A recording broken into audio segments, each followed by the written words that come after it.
안녕하세요. 자신의 재주를 믿고 함부로 날뛰는 사람이 있죠. 겸허함이 부족한 사람이 있죠. 뛰어난 재주를 내세우며 남을 깔보는 사람을 주변에서 우리는 쉽게 찾아볼 수 있습니다.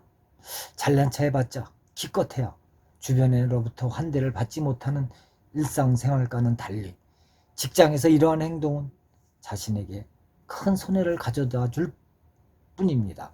역사적으로 남다른 재능을 지니고서도 성공하지 못한 인물들에게서 자신의 재주를 믿고 함부로 날뛰었다는 그 공통점을 찾아볼 수 있습니다. 오만한 태도는 자신의 능력이 100% 발휘됨을 방해하는 것은 물론 성장 자체를 불가능하게 만들 수도 있습니다. 못다 핀 꽃 한 송이 애영의 이야기가 있습니다. 동한 말년에 빼어난 재주를 지닌 애영이라는 청년이 있었습니다. 청렴결백하고 대쪽 같은 성품을 평소 높이 평가하던 청년은 지나치게 강직하고 오만한 나머지 걸핏하면 다른 사람을 무시하곤 했지요. 그의 남다른 기질을 기특하게 여긴 공룡이 조조에게 이 애영을 추천했습니다.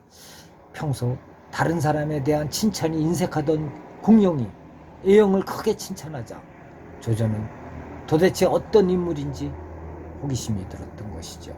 하지만 자신을 만나러 오라는 조조의 이야기를 듣고는 애영은 병을 핑계로 끝끝내 승상부를 찾지 않았던 것이죠. 애영은 조조를 못마땅하게 여기는 것도 모자라 무척 증오하였던 터라 조조에 대한 좋지 않은 소리를 쏟아내기도 했습니다. 이러한 사실을 알게 된 조조가 애영을 눈에 가시처럼 여기기 시작했죠. 호시탐탐 제갈 길을 노렸지만 그 애영의 재주와 명성 탓에 천하의 조조도 함부로 손을 대지 못했던 것이죠. 도저히 이렇게 참고만 있을 수 없다는 생각에 조조는 작은 끼를 냈습니다. 애영을 골려주겠다던 조조가 뜻밖의 애영에게 벼슬자리를 내렸죠. 하지만 말이 좋아 나라의 녹을 먹는 관리이지 조조는 애영을 북치는 관리, 즉 고리에 앉혔던 것입니다.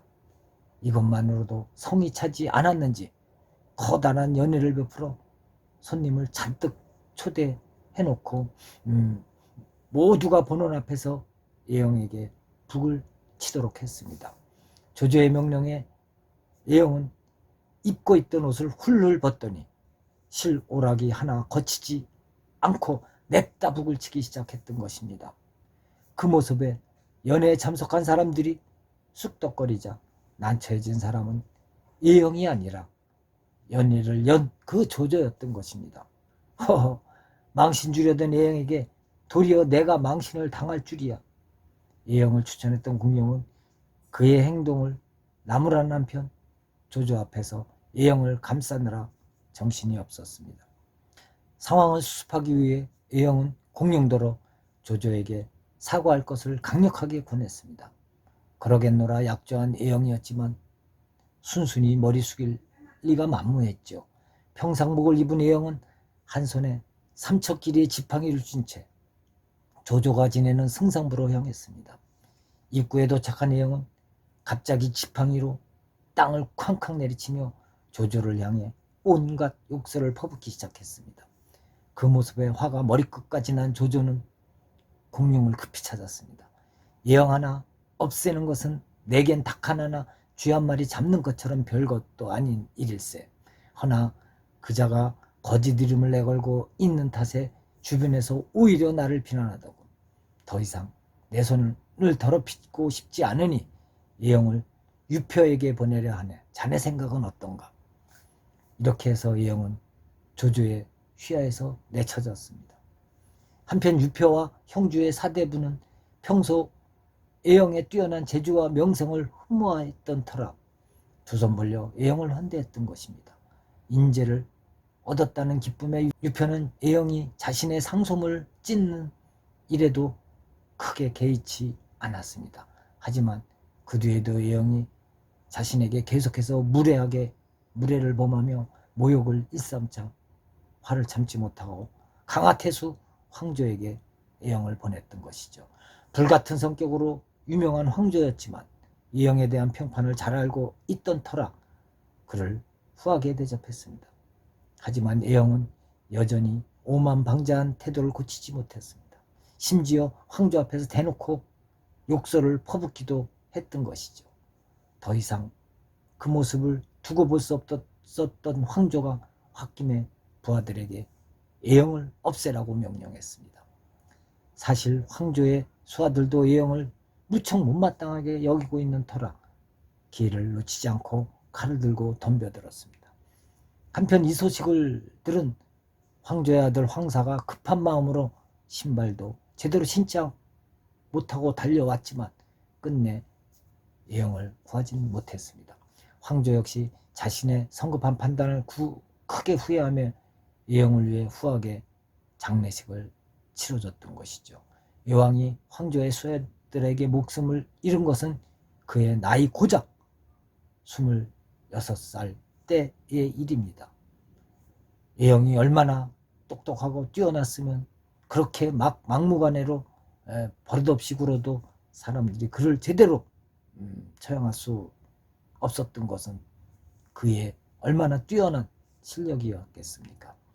애영은 천하가 인정한 만한 재주를 지녔지만 천상천하 유아독존이라는 오만함에 도취됐습니다.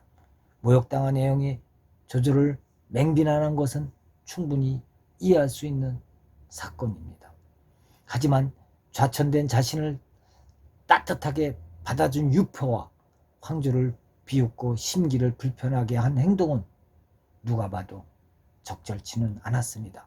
뛰어난 언변으로 황조의 칼날을 피해 목숨을 건졌다 한들 언젠가 누구에게 미움을 사 비명행사하리라는 것은 불을 보듯 뻔한 것이 아니겠습니까?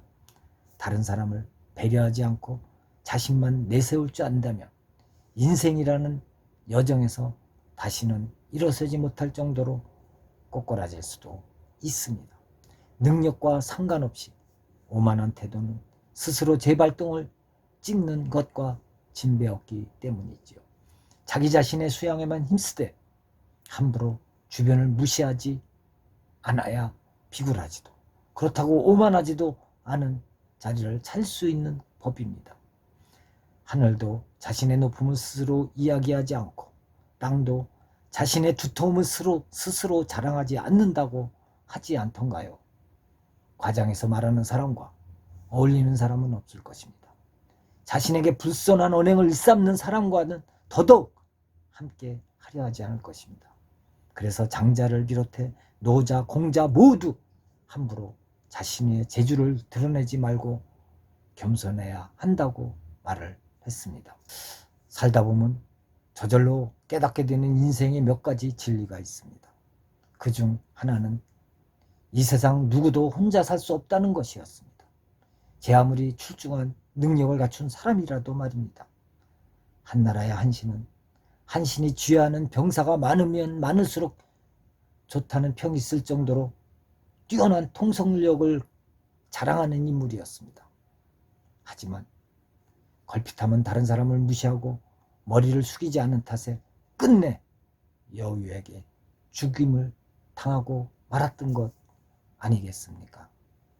우리가 살아가면서 자신의 재주를 믿고 너무 날뛰지 말고 항상 겸허한 자세로 살아가시는 것이 삶의 지혜일 것입니다. 감사합니다.